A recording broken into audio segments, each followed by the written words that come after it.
বাঙালি খানায় সবাইকে স্বাগত জানাই। আপনারা তো অনেকভাবে ফুলকপি রান্না করে খেয়েছেন। একবার আমার মতন করে সহজ পদ্ধতিতে আপনিও শিখে নিতে পারবেন ছোট ছোট টিপস সহ। তবে আমি আজকে এখানে ফুলকপি রান্না করব সম্পূর্ণ নিরামিষ। এতটাই সুস্বাদু খেতে হয়েছিল, আপনি একবার রান্না করলে বারবার রান্না করবেন। তবে আমি আজকে এখানে কিভাবে নিরামিষ ফুলকপি রান্না করলাম চলুন সেটা একবার দেখে নেওয়া যাক ভিডিওর মাধ্যমে।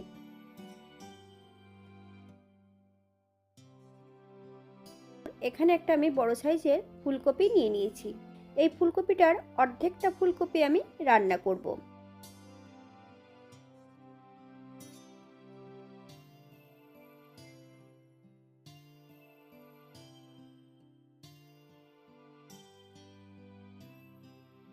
আমি একটু ফুলকপিগুলোকে বড় করে কেটে নিয়েছি। আপনারা আপনাদের পছন্দ মতন ফুলকপিগুলো কেটে নিতে পারেন। এই পর্যায়ে ফুলকপিগুলোকে একটু ভাপিয়ে নেব। ফুটান্ত গরম জলের মধ্যে ফুলকপিগুলোকে 5 থেকে 7 মিনিটের জন্য ঢাকা দিয়ে রেখে দেব। তবে ফুলকপি ভাপানোর সময় একটা তেজপাতা আর দারচিনি অ্যাড করবেন। এই পর্যায়ে আমি ফুলকপি থেকে জল ঝরিয়ে নেব।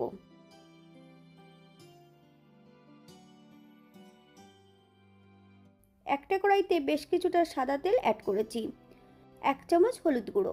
এই পর্যায়ে সম্পূর্ণ ফুলকপিগুলো ভেজে নেব। ফুলকপি ভাজার সময় কিন্তু আমি লবণ অ্যাড করব না। ফুলকপিতে যদি লবণ অ্যাড করা হয় তাহলে ফুলকপির নিজস্ব জলটা বেরিয়ে গেলে ফুলকপিগুলো সেদ্ধ হয়ে যাবে। অবশেষে ফুলকপিগুলো ভাজা হবে না। এইদিকে ফুলকপিগুলো ভাজা হতে থাক। আগের থেকে আমি কি কি মশলা বেটে রেখেছি সেটা একবার দেখে নেওয়া যাক।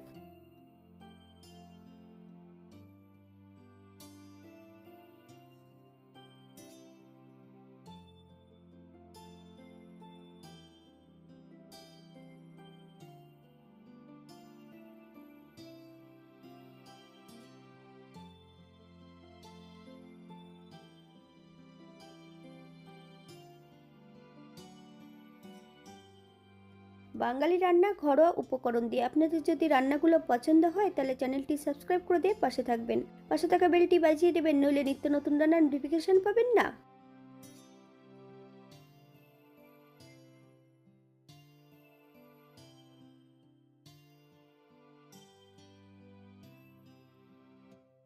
আগের থেকে বেশ কিছুটা মশলা আমি বেটে নিয়েছি। আদা, জিরে, ধনে, দুটো শুকনো লঙ্কা। এই পর্যায়ে করব 1/2 চামচ কাশ্মীরি লঙ্কার গুঁড়ো, 1/2 চামচ হলুদ গুঁড়ো, 1 চামচ কাঁচা সর্ষের তেল। বেশ ভালো করে মিশিয়ে নিতে হবে।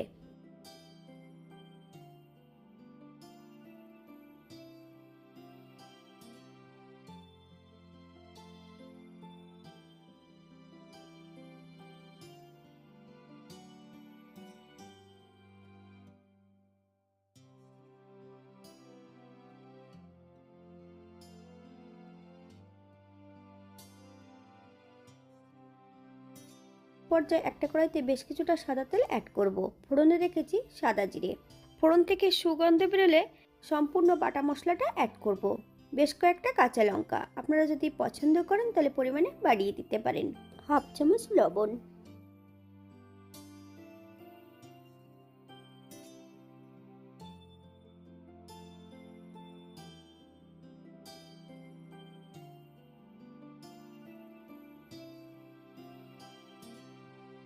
এই পর্যায়ে অ্যাড করব বেশ কিছুটা টমেটো। আমি টমেটোগুলোকে লম্বা লম্বা ফালি দিয়ে কেটে নিয়েছি। আপনারা আপনাদের পছন্দ মতন কেটে নিতে পারেন। মশলা সহ বেশ টমেটো দিয়ে ভালো করে ভেজে নিতে হবে।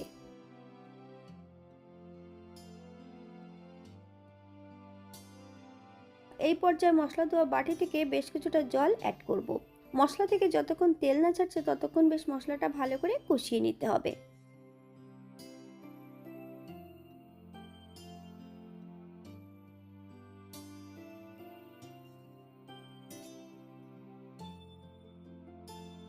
মশলা থেকে তেল ছেড়ে দিয়েছে। এই পর্যায়ে অ্যাড করব ভেজে রাখা বেশ কিছুটা আলু। আলু ও মশলা সহ বেশ ভালো করে কষিয়ে নেব।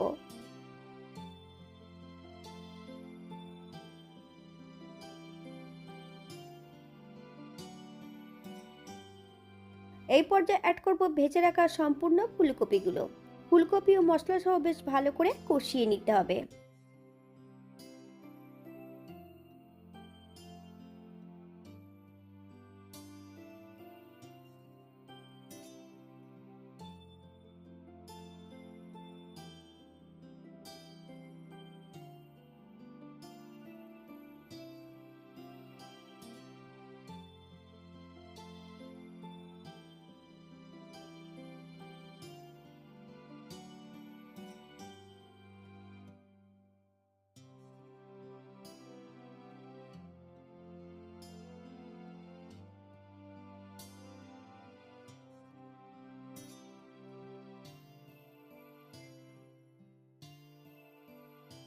এই পর্যায়ে অ্যাড করব 1 চামচ লবণ।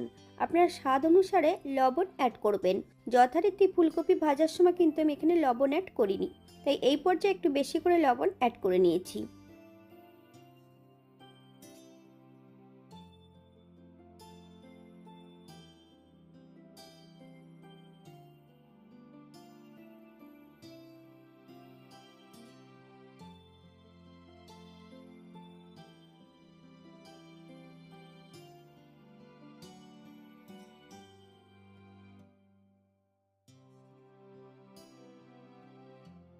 মশলা ও ফুলকপি কষানোর এই পর্যায়ে 1 কাপ ফুটান্ত গরম জল অ্যাড করব। আপনাদের যতটা গ্রেভির প্রয়োজন আপনারা ততটা জল অ্যাড করতে পারেন।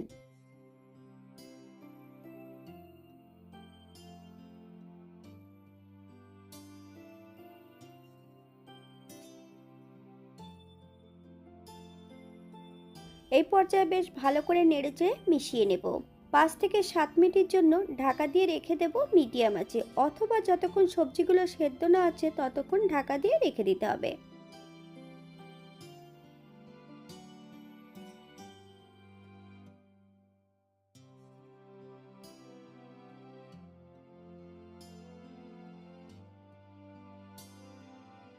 সাত মিনিট পর এই পর্যায়ে অ্যাড করব 1 চামচ চিনি। আপনারা যদি পছন্দ করেন তাহলে পরিমাণে বাড়িয়ে দিতে পারেন।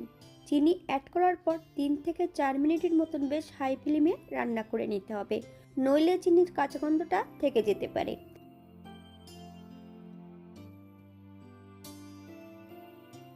এই পর্যায়ে অ্যাড করব 1 চামচ ঘি। আপনারা যদি পছন্দ করেন তাহলে পরিমাণে বাড়িয়ে দিতে পারেন।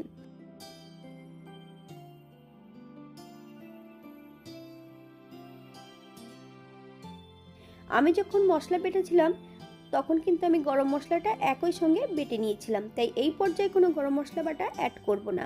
আপনারা যদি পছন্দ করেন তাহলে এই পর্যায়ে অ্যাড করতে পারেন। গ্যাসের ফ্লেমটা অফ করে দিয়ে 5 মিনিটের জন্য স্ট্যান্ডিং টাইম দেব, তারপর সার্ভ করব।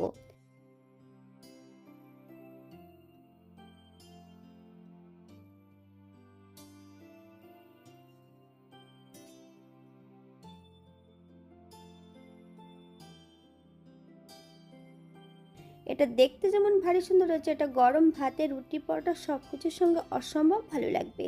আপনারা বাড়িতে একবার একই পদ্ধতিতে বানিয়ে নেবেন। যারা পেঁয়াজ রসুন খাবেন তারা অবশ্যই পেঁয়াজ রসুন অ্যাড করতে পারেন।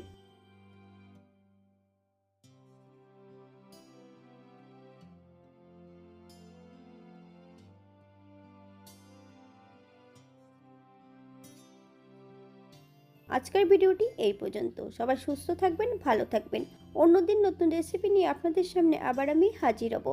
নতুন ও পুরনো সকল বন্ধুদের অসংখ্য ধন্যবাদ ভিডিওটি দেখার জন্য। হাতে যদি সময় থাকে তাহলে একটা লাইক, কমেন্ট, শেয়ার করবেন।